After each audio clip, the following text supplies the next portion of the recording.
Hello everybody, welcome to विश्वास classes. ये हमारा फर्स्ट सेशन होगा नाबार्ड ग्रेड ए के लिए। हम लोग नाबार्ड ग्रेड ए 2026 के लिए प्रिपेयर कर रहे हैं। सब्जेक्ट है agriculture and rural development. First session है जिसमें हम लोग टॉपिक करेंगे एग्रीकल्चर, जिसमें उसकी डेफिनेशन, मीनिंग और उसकी ब्रांचेस की बात करेंगे। छोटा वीडियो होगा अप्रोक्सीमेटली 15-17 मिनट का, जिसके अंदर हम लोग बेसिक्स कवर करेंगे। सिलेबस की बात करें तो ये हमारी फर्स्ट यूनिट दी हुई है, जिसके अंदर में काफी कुछ करना है। फर्स्ट यूनिट जिसमें डेफिनेशन, मीनिंग और इट्स ब्रांचेस करेंगे, फर्स्ट वीडियो होगा।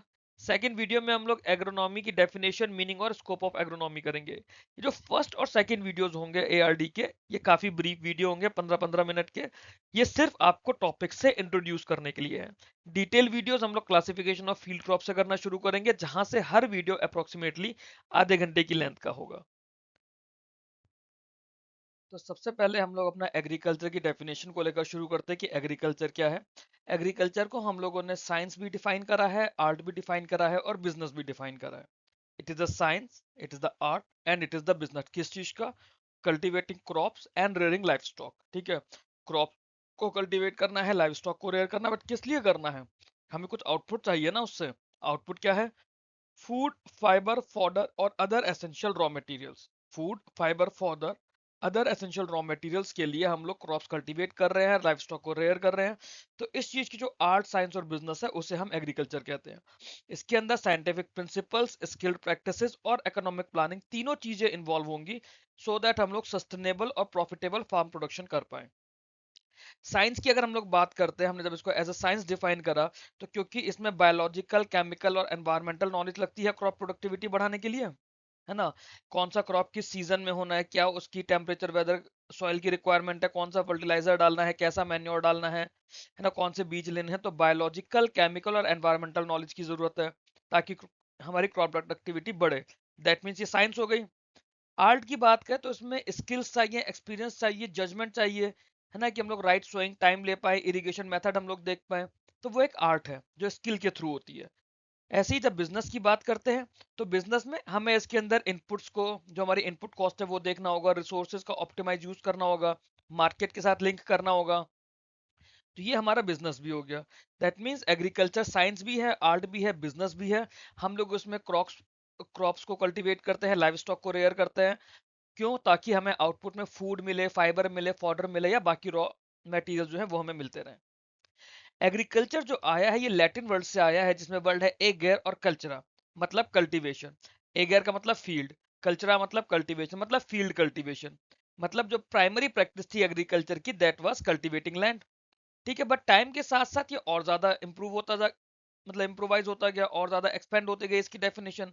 अब इसमें लैंड कल्टीवेशन के अलावा इसमें क्रॉप प्रोडक्शन भी आता है, लाइव स्टॉक रेयरिंग भी आती है, और बहुत सारी अलाइड एक्टिविटीज आती हैं, जो कि फूड और एग्री बिजनेस सेक्टर से रिलेटेड है। मॉडर्न यूज में हम लोग जब बात करते हैं, मॉडर्न वर्ल्ड में अपने टाइम में बात कर रहे हैं, तो यहाँ पे एग्रीकल्चर का मतलब सिर्फ ट्रेडिशनल फार्मिंग नहीं है। हॉर्टिकल्चर भी एग्रीकल्चर का पार्ट बनता है, फिशरीज भी, forestry, beekeeping, animal husbandry या एग्रो प्रोसेसिंग, ये सब कुछ मिला के अब मॉडर्न डे एग्रीकल्चर का पार्ट बनता है। तो आज की डेट में खेती बाड़ी सिर्फ इतनी सी नहीं है कि आपके पास 10 बीघा जमीन है और आपने उस पर गन्ना उगा लिया, गेहूं उगा लिया, चावल उगा लिया। अब आप इसमें बहुत कुछ कर रहे हो। आप उसमें फलों के पेड़ भी लगा रहे हो, जगह है तो। आप मछली पालन भी कर रहे हो, आप फॉरेस्ट्री भी कर रहे हो, आप बी कीपिंग भी कर रहे हो, आपने जानवर भी रखे हुए हैं, फिर चाहे आपने गाय, भैंस, बकरी रखी हुई हो या फिर मुर्गी और भेड़ ये रखी हुई हो, और आप इसके अलावा एग्रो प्रोसेसिंग इंडस्ट्री का भी पार्ट हो। तो अब एक कॉम्प्रिहेंसिव सिस्टम बन गया है एग्रीकल्चर का इतना बड़ा, जो हमें रूरल लाइवलीहुड को सपोर्ट कराता है और नेशनल फूड सिक्योरिटी प्रोवाइड करता है। क्लियर है? एग्रीकल्चर के स्कोप की बात कर तो एग्रीकल्चर का स्कोप, जैसा कि अभी हम लोगों ने समझा, ये सिर्फ कल्टीवेशन क्रॉप से बहुत ज्यादा हट गया है। अब इसके अंदर सॉइल मैनेजमेंट भी एग्रीकल्चर का पार्ट है, वाटर कंजर्वेशन भी एग्रीकल्चर के स्कोप का पार्ट हो चुका है, फार्म मैकेनाइजेशन भी हो गया है, फूड प्रोसेसिंग भी हो गया है, और साथ साथ सप्लाई चेन लॉजिस्टिक्स भी हो गई हैं। जब ये सारे कंपोनेंट एक साथ मिलके काम करते हैं, मतलब कल्टीवेशन ऑफ क्रॉप्स तो है ही है, साथ में सॉइल मैनेजमेंट भी है, वाटर कंजर्वेशन भी है, फार्म मैकेनाइजेशन भी है, फूड प्रोसेसिंग है और सप्लाई चेन लॉजिस्टिक्स है। सब कुछ एक साथ मिलके काम करते हैं, तो हमारे पास एफिशिएंट प्रोडक्शन होता है, पोस्ट हार्वेस्ट लॉसेस कम होते हैं। और जब पोस्ट हार्वेस्ट लॉसेस कम होंगे, प्रोडक्शन हमारा अच्छा खासा होगा, तो हमारी प्रॉफिटेबिलिटी है या इनकम जनरेशन एवेन्यूज है, वो बढ़ेंगे। इंडियन इकोनॉमी में बात करें तो एग्रीकल्चर का काफी इंपॉर्टेंट रोल है।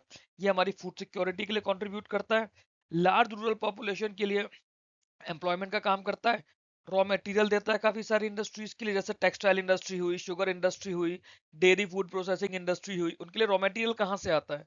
वो एग्रीकल्चर रॉ मटेरियल है ना, एग्रीकल्चर के थ्रू आएगा उनका raw material. Its wide ranging influence makes its key driver of rural employment and natural growth. अब क्योंकि इतना ज्यादा इंपॉर्टेंट हो गया है, तो ये रूरल डेवलपमेंट पे भी काम कर रहा है। इसके थ्रू हमारा रूरल डेवलपमेंट हो रहा है एग्रीकल्चर की एलाइड एक्टिविटीज से। जो बड़ा स्कोप बना एग्रीकल्चर की वजह से, वो क्या कर रहा है? रूरल डेवलपमेंट के नाम में रूरल में जॉब्स क्रिएट कर रहा है, छोटी छोटी। जो फार्मर्स है उनकी इनकम एवेन्यूज को बढ़ा रहा है। एक हमने मान लीजिए किसी भी गांव में एक एग्रो प्रोसेसिंग इंडस्ट्री लगा दी, है ना, आलू के चिप्स से पापड़ बनाए जा रहे हैं, या फिर जैसे लेज वाले प्लांट है, अंकल चिप्स आते हैं, तो ये सब क्या है? ये फूड प्रोसेसिंग इंडस्ट्रीज है। या आपके फ्रूट जूस के इतने ढेर सारे ब्रांड्स आ गए हैं, तो ये सब आपके एवेन्यूज बढ़ा रहे हैं। जब एक प्लांट लग रहा है तो उसमें लेबर लग रही है प्लांट बनाने के लिए, प्लांट में काम करने के लिए लेबर लग रही है, तो आपका एम्प्लॉयमेंट ऑप्शंस बढ़े। जिन किसानों की वहां पे रॉ मटेरियल जा रहा है उनके लिए इनकम एवेन्यूज बढ़े। और जब रूरल डेवलपमेंट होगा, अर्बन में तो जॉब्स वगैरह हम लोग कर ही रहे हैं, और क्योंकि नाबार्ड की बात कर रहे हैं तो अर्बन से हमारा यहाँ मतलब भी नहीं है। अर्बन के लिए आप लोग काफी हद तक आरबीआई ग्रेड भी पढ़ चुके हो। रूरल की जब बात कर रहे हैं हम लोग, तो रूरल डेवलपमेंट जब अर्बन के साथ मिलता है तो हमारी नेशनल ग्रोथ होती है। तो स्कोप ऑफ एग्रीकल्चर इतना बड़ा हो गया, ये छोटा सा सिर्फ खेती नहीं रह गई, ये पूरे नेशन के डेवलपमेंट के लिए इंपॉर्टेंट है। एग्रीकल्चर की अलग अलग ब्रांचेस हैं। जैसे सबसे पहली ब्रांच है एग्रोनॉमी। एग्रोनॉमी क्या करती है? जो हमारे प्रिंसिपल्स और प्रैक्टिसेस है फील्ड क्रॉप प्रोडक्शन के और सॉइल मैनेजमेंट के, उसके साथ डील करती है। तो एग्रोनॉमी एग्रीकल्चर की वो ब्रांच है जो फील्ड क्रॉप प्रोडक्शन के साथ और सॉइल मैनेजमेंट के साथ डील करती है। इसके अंदर crop rotation, tillage, irrigation, weed control और न्यूट्रिएंट मैनेजमेंट, ये चीजें आती हैं। एग्रोनॉमी में क्या क्या आएगा? क्रॉप रोटेशन आएगा, टिलेज आएगा, इरिगेशन आएगा, वीड कंट्रोल आएगा, न्यूट्रिएंट मैनेजमेंट आएगा। क्यों? ताकि जो यील्ड है हमारी सस्टेनेबल मैनर में हमें हायर यील्ड मिले। हॉर्टिकल्चर की बात करते हैं, अगली ब्रांच हॉर्टिकल्चर। हॉर्टिकल्चर में हम लोग सब्जी उगाते हैं, फल उगाते हैं, प्लांटेशन क्रॉप्स करते हैं। इसमें क्या है? Cultivation of fruits, vegetables, flowers, plantation crops, spices और मेडिसिनल प्लांट्स। तो हमने जब एग्रोनॉमी में बात कही, तो यहाँ पे जो क्रॉप्स की हम लोग बात करते हैं ना, इसमें हमारे मेजर क्रॉप्स आते हैं, जैसे कि गेहूं हो गया, चावल हो गया, गन्ना हो गया। बल्कि गन्ना भी नहीं, मेनली तो गेहूं और चावल है प्राइमरी। हॉर्टिकल्चर में हम लोग जब जाते हैं तो सब्जियां, फल फूल, plantation crops, spices, medicinal plants, हम इनकी बात कर रहे हैं। ये न्यूट्रिशनल सिक्योरिटी पे काम करता है, और इसके अलावा फार्मर्स को high value market driven income opportunities देते हैं। अब ये समझिए कि जिस फार्मर के गेहूं के खेत हैं, वो अगर साथ में थोड़ी सी सब्जियां और उगा ले, अगर उसके पास जमीन बचती है, बीच में जगह बचती है, थोड़े से वो सब्जियां उगा ले, तो गेहूं तो 6 महीने बाद बिकेगा। ड्यूरिंग द 6 मंथ्स क्या कर रहा है भाई? पहले गेहूं बो दिया, फिर चावल को बो दिया, फिर वो तो साल में 2 ही बार की इनकम हुई। तो इन द मीन वाइल वो अलग अलग चीजें उगा रहा है, ताकि उसकी income through out the year बनी रहे। Agriculture engineering. एग्रीकल्चर इंजीनियरिंग बहुत ज्यादा आगे बढ़ रही है आज की डेट में। इसमें फार्म मशीनरी की बात होती है, जैसे टिलेज सिस्टम्स होते हैं, ट्रैक्टर्स होते हैं, हार्वेस्टर्स होते हैं। ये हमारा एग्रीकल्चरल इंजीनियरिंग का पार्ट बनता है। Agriculture engineering applies engineering principles to farm machinery, irrigation system, soil and water conservation, post harvest technology, renewable energy use in agriculture. इसका काम क्या है? जो लेबर डिपेंडेंस है ना, लेबर डिपेंडेंस को कम करना, सो दैट हमारी प्रोडक्टिविटी बढ़े और फार्म मैकेनाइजेशन बढ़े। एग्रीकल्चर इंजीनियरिंग से हमारी लेबर डिपेंडेंस कम होती है, प्रोडक्टिविटी बढ़ती है, और फार्म का मैकेनाइजेशन बढ़ता है। मतलब वहां पे इंसान कम काम करके हम लोग मशीनों के थ्रू काम करवा रहे हैं। क्यों? क्योंकि इंसान जब तपती धूप में काम कर रहा है, तो उसको लेबर बहुत ज्यादा पड़ रहा है, और आउटपुट उतना ज्यादा नहीं आ पा रहा। फिर सॉइल साइंस की बात करते हैं, अगली ब्रांच में सॉइल साइंस आती है। सॉइल साइंस क्या करती है?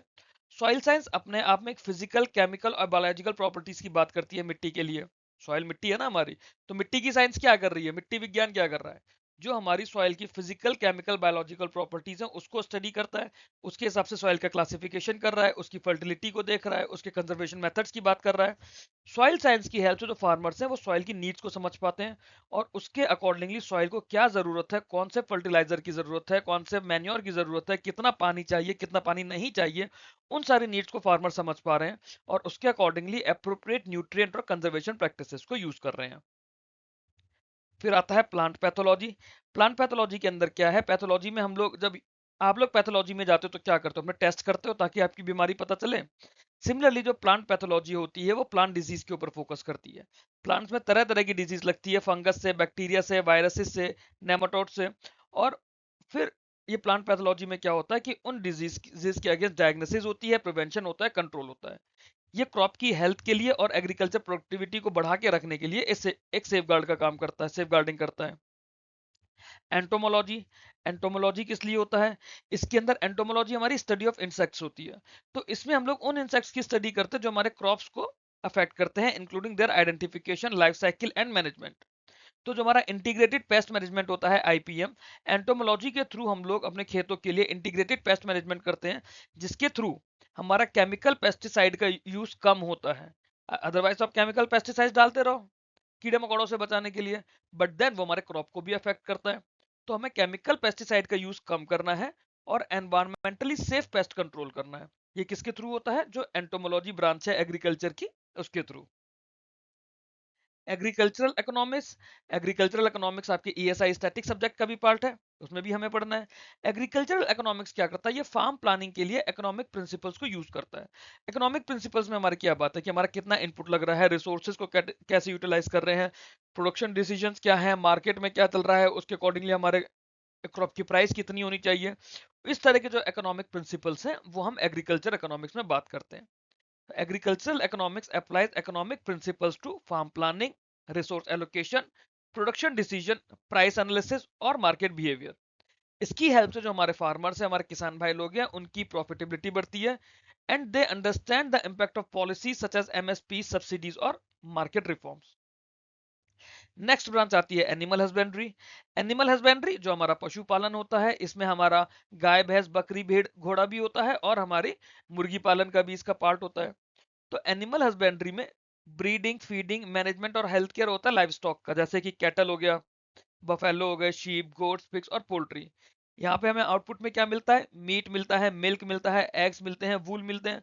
और जो इनकम डाइवर्सिफिकेशन हो जाती है एक तरह से फार्मर्स की, मतलब जो किसान सिर्फ गेहूं और चावल बेच के पैसा कमा रहा है, उसके पास एक एक्स्ट्रा एवेन्यू आ गया कि वो दूध दही घी बेच के भी पैसा कमा सकता है। और वो फार्मर्स फिर ऐसा करते हैं, और उसके लिए हमारा कोऑपरेटिव से इतना बड़ा अमूल सबसे अच्छा एग्जाम्पल है। नेक्स्ट आता है फिशरी साइंस। फिशरी साइंस को आप ब्लू रेवोल्यूशन से डायरेक्टली रिलेट कर सकते हो। जैसे मिल्क हमारा व्हाइट रेवोल्यूशन है, फिशरीज हमारा ब्लू रेवोल्यूशन है। Fishery science deal with inland and marine fish production, aquaculture system, fish breeding and resource management. ये हमारे न्यूट्रिशनल सिक्योरिटी को सपोर्ट करता है। जो हमारा कोस्टल रीजन है या घाट वाले एरियाज हैं हमारे मेन लैंड पर, जहाँ पे नदियां निकल रही हैं आसपास से, वहां पे एम्प्लॉयमेंट जनरेशन का काम कर रहा है। और सी फूड सेक्टर में रिसेंटली काफी हमारा एक्सपोर्ट भी हुआ है। अभी हमने करंट अफेयर्स में पढ़ा भी है कि हमारा सी फूड एक्सपोर्ट कितना ज्यादा हो गया है। I think April third week के करंट अफेयर में मैंने ये चीज कराई है। जिसने वीडियो देखा हो वो इसका मुझे कमेंट करके बताइए कि एमपेडा, जो हमारा marine product export development agency है, उन्होंने इंडिया का sea food export financial year 25-26 का कितने टन हुआ है और कितना उसका रेवेन्यू हुआ है, वो मेरे को आप कमेंट बॉक्स में बताइए। फिर एग्रीकल्चरल एक्सटेंशन की बात आती है इसके अंदर। एग्रीकल्चर एक्सटेंशन के अंदर क्या है? It focuses on the transfer of scientific research, innovative technologies, improved farm practices from lab to farmers. It uses training, demonstration and ICT tools to promote adoption of modern agriculture method. ये हम लोग detail में एक chapter के अंदर करेंगे। Agriculture extension हमारा chapter है, जैसे एनिमल हस्बेंड्री चैप्टर है, फिशरीज चैप्टर है, सिमिलरली एग्रीकल्चर एक्सटेंशन भी हमारा चैप्टर है। एग्रो फॉरेस्ट्री भी हम लोग फॉरेस्ट्री वाले टॉपिक के अंदर डिटेल में पढ़ेंगे। एग्रो फॉरेस्ट्री के अंदर क्या होता है? यहाँ पे हम लोग ट्रीज को, है ना, जैसे हमारे बाग लगाए हुए हैं, आम के बाग लगे हुए हैं, ट्रीज के साथ में हम क्रॉप्स कर रहे हैं, लाइव स्टॉक कर रहे हैं सेम लैंड पर, एक ही लैंड पीस है। तो उससे क्या होगा? हमारी बायोडाइवर्सिटी एनहेंस होगी, सॉइल की हेल्थ बढ़ेगी और फार्मर्स को एडिशनल इनकम मिलेगी, जैसे टिम्बर मिला, फ्रूट्स मिला, फॉडर मिला। ये क्लाइमेट रेजिलियंस भी सपोर्ट करता है और इको फ्रेंडली फार्मिंग सिस्टम्स भी इसमें हो रहे हैं। वेटरिनरी साइंस, वेटरिनरी साइंस के अंदर क्या हो रहा है? वेटरिनरी साइंस के अंदर एनिमल डिजीज, डायग्नोसिस और ट्रीटमेंट की बात हो रही है। इसका कुछ पार्ट हम लोग एनिमल हस्बेंड्री वाले चैप्टर में करेंगे, जैसे फुट एंड माउथ डिजीज होती है, एंथ्रेक्स होती है, उसकी बात करेंगे हम लोग एनिमल हस्बेंड्री में। तो वेटरिनरी साइंस क्या कर रही है? ये एनिमल डिजीजेस के साथ, उनके डायग्नोसिस, उनके ट्रीटमेंट और ओवरऑल एनिमल वेलफेयर के साथ डील कर रहा है, सो दैट जो हमारा लाइव स्टॉक है they remain healthy and productive. हमारी डेयरी, पोल्ट्री और लाइव स्टॉक बेस्ड इंडस्ट्री की ग्रोथ के लिए वेटरनरी साइंस काफी ज्यादा इंपॉर्टेंट है। ये हमारा फर्स्ट वीडियो था इंट्रोडक्शन टू एग्रीकल्चर को लेकर। इसके बाद नेक्स्ट वीडियो में हम लोग एग्रोनॉमी करेंगे। ये फर्स्ट और सेकंड वीडियो सिर्फ एक तरह से इंट्रोडक्टरी वीडियोस हैं, जिसमें जो आने वाले सिलेबस में हमें पढ़ना है थोड़ा थोड़ा उसको इंट्रोड्यूस करा गया है। जैसे हमने अभी एग्रीकल्चर की फील्ड्स देखी, ऐसे ही अगले वीडियो में हम लोग एग्रोनॉमी का स्कोप देखेंगे, जहाँ पे हम फिर फर्दर अपने सिलेबस से रिलेट करते चलेंगे। आप लोगों को अगर वीडियो सही लगा हो, आप लोगों को वीडियो अच्छा लगा हो, तो वीडियो को लाइक कीजिए, चैनल को सब्सक्राइब कीजिए। आगे आने वाले वीडियोस के नोटिफिकेशन के लिए बेल आइकन प्लीज प्रेस करिएगा। ये मेरा टेलीग्राम चैनल है, नाबार्ड GRA डाल के आप टेलीग्राम पे सर्च करेंगे, आपको मेरा टेलीग्राम का चैनल मिलेगा। और नाबार्ड ग्रेड ए करके आप सर्च करेंगे तो आपको टेलीग्राम का ग्रुप मिलेगा, जहाँ पे इन एग्जाम से रिलेटेड सारे डिस्कशंस और पीडीएफ्स अवेलेबल हैं। ये मेरा मेन चैनल है विश्वास का, जिससे आप लोग ज्वाइन कर सकते हैं। सारी पीडीएफ, स्टडी मटेरियल और बाकी सारे एग्जाम्स से रिलेटेड अपडेट्स में अपने मेन विश्वास चैनल में शेयर करता रहता हूँ। Thank you very much for watching this video. Keep learning, keep growing.